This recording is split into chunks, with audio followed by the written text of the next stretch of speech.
You are late. Hindi ako late. Ang usapan natin, 5:30 p.m. Of course na. 5 p.m. ang sabi ko at 8:30 na. So, you look like me? I'm a liar? I'm a liar? Masabi?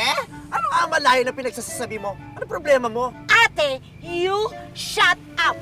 Ako, meron akong pinag-aralang tao. Ang sama-sama mo sa akin. I'm just returning the favor. Anong ate? Ikaw ang ate ko at amo ako dito. Hindi ako lady guard, kaya tantanan mo nga ako. Mag-usap nga tayo na matino. Ikaw? Makikipag-usap ng matino. Simula't sa Paul, hindi ka nakikipag-usap ng matino at tinanggap mo ako sa opisina para paghigantihan. Masisisi mo ba ako matapos pagmalupitan ng pamilya mo ang pamilya ko? Iisang pamilya lang tayo. Hindi totoo yan! Nanggaling ako sa pamilya ng mga kabayo samantalang ikaw ay nanggaling sa pamilya ng mga mangga.